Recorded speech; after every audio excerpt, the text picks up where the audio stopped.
Hi guys, welcome to another episode of Greased and Gassed. My name is Sandra and we do have Greg Forster behind the camera there. We are at Motorclassica, so you can see we've got a few different cars that we don't normally showcase on Greased and Gassed, but we thought we'll show you something a little bit different. So no hot rods and street machines per se as much today. We do have some XYs and some XWs though I have seen over there getting judged, but today we're going to show you something a little bit different. We will be back to what we normally do on some of our episodes, but we thought we'll just show you something a little bit different to what we normally bring you on Greased and Gassed. So we'll give you some interviews with some of the cars here and the general atmosphere of what's going on. Stick around.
Hey guys, we've found Charlie here and he's got his 1965 Thunderbird here at Motorclassica. Now, you've just been judged, Charlie, I hear. How do you think you'll go? A bit nervous? A bit nervous, yeah, really nervous. Some tough competition here this week. I've been judged before, the car's been judged before, yep. But this is really to the nth degree. Yeah, Motorclassica is the best of the best. Yeah. So it's a 1965 Thunderbird. Yes. Tell us about it. How long have you had it for? I bought it out of California in early 1990. Yep. It was a complete wreck when I got it. Yeah. Back then we couldn't drive left-hand drive, so I had no option but to convert it to right-hand drive. Yep. So we've done a full resto from top to bottom, from front to rear. Yep. And converted it. And other than that, it's taken close to 16 years to bring 16 years. So how long has it been since you finished it? It would have been 2006? 2005. So no, 14 years old. So it's still looking very fresh over here. Yep. So we were talking before about, I said, do you know the history of it, seeing that it came out of California? And you mentioned something about you found a plaque in the car. Through the rubber that was in the car, I found a little aluminium tag. Yeah. And it reads, "This car specially made for a Donna Dahl." Lucky woman. Yeah. Well, we wonder why it was specially made for her, don't we? So what do you think? Well, I've been trying to trace this particular person through, and we're just about there. Yeah. We tend to think, and we're pretty confident at this stage, that she was a personal secretary to the Hilton Group. And this was like a gift from the big boss to her when she retired. I mean, in 1965, to own a Thunderbird convertible, you would have to be someone wealthy, or geez, what a gift to have got. But she's since passed away in 2017, so we're still digging to make 100% positive it wasn't. And if it is, well then I'll have to try and dig out whether she's got siblings or. Yeah, but you know, it is cool. One thing, when you start pulling cars apart, what you do find under seats, it is unbelievable. It's fines. You find everything but money. Yeah, I know. It is quite cool when you start unearthing things, and to find something like that, and especially because even the font on that, it looks so 60s as well. So it does look like the real deal, doesn't it? Yeah. So motor-wise, this was a 390 factory. The way it came out of the factory is the way it is. The only difference is a right-hand drive. Yeah. But other than that, everything's original. And we'll be showing this as we're talking, but the fact that the steering on these factory swings left to right so you can move it. Yeah, because the steering wheel being so big, they've designed it so the person can get in and out quite easy. So you swing it to the left. Yep. And you bring it back once you get in the car. Yes. But it's got sequential tail lights where the indicators flash. I've seen that when I've seen Thunderbirds go down the road. It's really cool, isn't it? But look, it's got air conditioning, power steering, electric seats, optional extra cruise control, believe it or not. Oh wow, for 1965. That's wow. But we know that you do drive this on the roads because we saw you at Show Cars Melbourne. And if anyone was at Show Cars Melbourne, which is down in Ackland Street in Melbourne every year, the weather, we managed to get through presentations, and then Melbourne literally, it was 4 seasons in one day, just dumped down. And poor old Charlie was just trying to get out of the main street, and we seen you and like, oh no, but at least you had your roof on. Thank God for that. Yeah, I know, because it really did come down on us. So that's what's great about having the type of boot set up with a roof. I've got a custom top on my hot rod. Once you're out, you're stuck. And you were saying as well, the colour, it's not a factory colour, but is there something similar with these that they come out with? Yeah, there is. There's it's like a navy blue. Yeah. But I wanted something different. I wanted something that highlights the body lines. Yeah. The roof basically comes in black or white. Yep. So I special order. Yep. A little bit of a tweak there. Yeah. So they've made it especially for me. Yep. But other than that, you've got the tonneau cover. Yeah. That turns it in from a 4-seater to a 2-seater. Yeah, so they do lift off, don't they?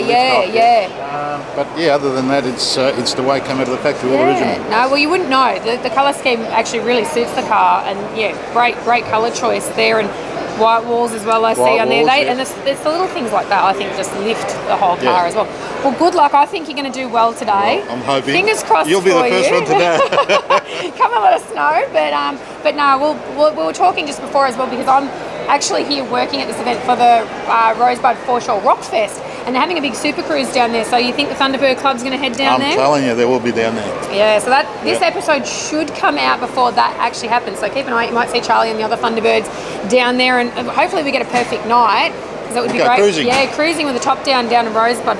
Oh, it'd be amazing. You're on. I know, right? I know. I'll have my roadster down there as well. So thanks for talking to us, Charlie. Good luck, and we'll see you cruising over summer. Thank you. Appreciate it. Thank you very much.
guys, I'm here with Nick and we are with his VH Charger. And I've got that right, haven't I? You have, you've got it right. I have learned so much about chargers just in our conversation before we started recording, because I don't know a lot about them, but when you talk to someone who owns a car that they're passionate about, you find out so much more. And this example that we have here at Motorclassica is amazing, Nick. So the first thing I noticed was the motor. It's got a 6-cylinder in it. It's got a 6-cylinder. So it's a straight 6. Straight 6. And these come out on the RTs only, is that right? Yeah, the RTs, and it was a 6-pack. So yeah. with the sticker, it's 6-pack. Hemi 6-pack. I do like that little bit of attention to detail there. It ran the triple Weber carbies, so they were Italian carbies. Yep. And it was designed to race in Bathurst. Yeah, and we were talking about before, because so like an XY of its time ran approximately like a 14.6. 14.6, there we go. And this would have ran a 14.2 for a 6-cylinder in 1972, is this? Yes, I'm guessing. And held the record for 28 years until Ford brought out a turbo.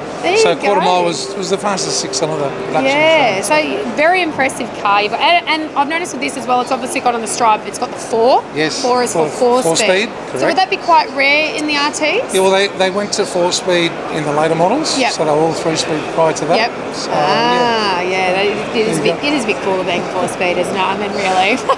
Yeah, it does drive better. No, it's awesome. No, so you brought it down here to Motorclassica. Are you getting judged today as well? No, I actually just brought it for display. I didn't have the time for judging, but no, it's been on the road for about 7 years. Yep. Took 5 years to build. Yeah. That's not bad, it was built from a shell, and parts were sourced all over the country and New Zealand as well. Yeah, so a lot of parts over in New Zealand? Yeah, there were, and a lot of new old stock, so genuine parts in boxes that were floating around, so that's why we tried to build it that way. And why a Charger? My uncle owned one. That's how we get bitten. In the 70s, he long hair, leather jacket, didn't get married till late, and he was the coolest guy, so I wanted to be like him. Yeah, fair enough. I haven't got the hair, but no, it's been a passion since then, and I broke my arm and he drove me to the hospital in it, and I fell in love. And ever since then. But you said like you said, you're not here to be judged, so you drive the car a fair bit? I drive the car. It goes up to Albury for the Chrysler's on the Murray every... Which that's a big event, isn't it? Yeah, it's huge. Yeah, maybe we should get there one day. Yes, you should. Yeah, so it goes up every year. It's been 5 times. Bendigo show, gets driven to coffee shops. Yep. I love it. Yeah, everywhere. No, and like what a colour combination. And I didn't actually even know that kidney bean mags come out factory on these. Vitamin C, and the stripes were all painted, and they were painted by a factory as well. So. Wow. Yeah, no, very, very nice. I'm sure if you had got judged down here and you would have done very, very well down here. But certainly it is creating quite a stir. Everyone's coming down here and having a look at it, because like I said, I think, like we said, Chargers have sort of crept in, Aussie muscle cars getting harder and harder to find as well. It's crept in, but the nostalgia, I mean, talking to people here, and that's probably what I love, it'll remind them of their childhood, or it'll remind them that they used to work at a factory building parts for them. So because these were Adelaide built. But back then, parts were made all around Australia. I used to work for Ryco Filters. They used to be made here in Melbourne. So things like that, these parts would have actually been made here in Australia back in the day. So, and Motorclassica really brings out that whole different scope of people like that you wouldn't see ordinarily at a street machine event. You really get everyone here. I think you find that the enthusiasts, I mean, I was just talking to people that own the Bentley stand, and they're talking about, that car is one car in the world. Wow. And all of a sudden, they're talking about a Charger that's just a production car, but it's got heritage. It's got heritage. And it's rare and now. for its time, it was way ahead of its time. Yeah, no, well, Nick, thanks for chatting to us. The car is gorgeous. It's definitely given me a new appreciation again for Chargers. And like I said, I've learned so much just by chatting to you about them, because I didn't know. I knew it was a VH. I knew that much. But now I know a little bit more about them. So thanks for chatting to us. Lovely. Thank you.